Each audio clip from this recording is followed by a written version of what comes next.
बहुत से जातकों ने प्रश्न किया है कि सूतक पातक की स्थिति में अष्टमी नवमी होगी अथवा नहीं होगी। जी, अष्टमी और नवमी अवश्य होगी, जो भी आपके परिवार में होती है। अष्टमी होती है तो अष्टमी, नवमी होती है तो नवमी। हमारा सुझाव यह है कि अष्टमी और नवमी को किसी भी रूप से आप खंडित ना होने दें, खंडित होने से बचाएं। अब बचाएं कैसे? आप कलश विसर्जन नहीं कर सकते। कलश पहले से अगर रखा है तो कलश विसर्जन नहीं आपके यहाँ होगा। आप मूर्ति को स्पर्श नहीं करेंगे। कन्याओं का आप पूजन उस विधि विधान से नहीं कर सकते जिस विधि विधान से आप करते रहे हैं। तो फिर करें क्या?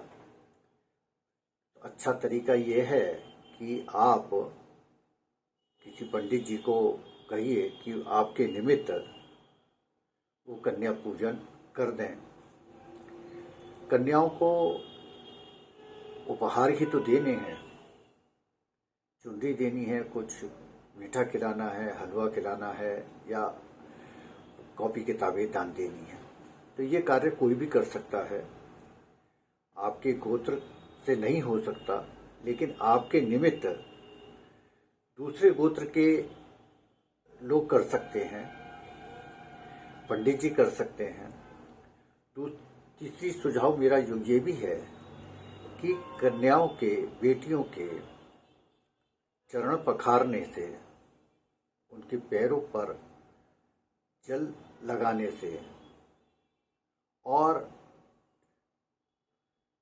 पानी का बिंदी लगा देने से, रोली नहीं कह रहा हूं मैं, ध्यान रखिएगा, रोली नहीं, पानी की, जल की बिंदी लगा देने से कन्या पूजन हो जाता है।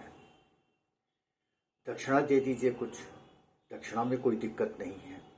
इसमें ना सूतक है ना पातक है, ये माना कन्या पूजन ही जाएगा।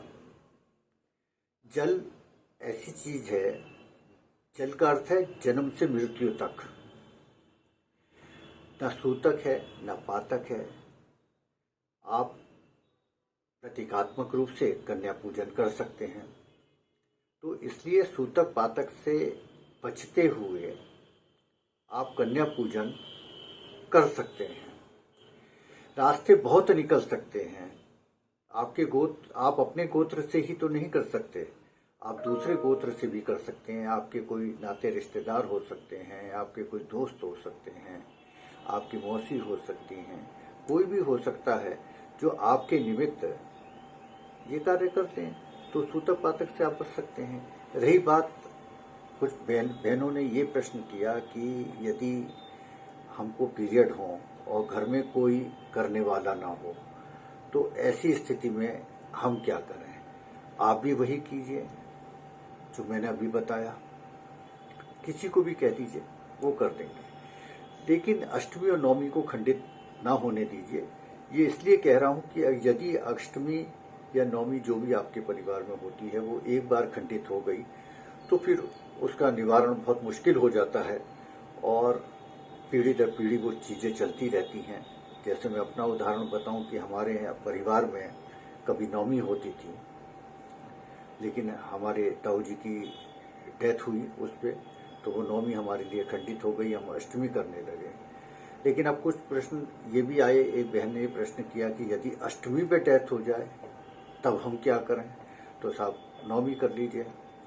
और यदि अष्टमी और नवमी दोनों ही स्थिति ऐसी बने कि उस पर नहीं कर सकते हम कुछ, तो हम क्या करें? ये मैं सबके लिए बता रहा हूं। तो आप देवी चतुर्दशी करिए। श्री दुर्गा सप्तशती में कहा भी गया है, क्या कहा गया है कि चतुर्दशी और नवमी ये माँ को विशेष प्रिय हैं। तो आप उस दिन कर लीजिए। ये नवरात्रों में ही काउंट होंगे, किसी तरीके की कोई दिक्कत नहीं आएगी। धन्यवाद।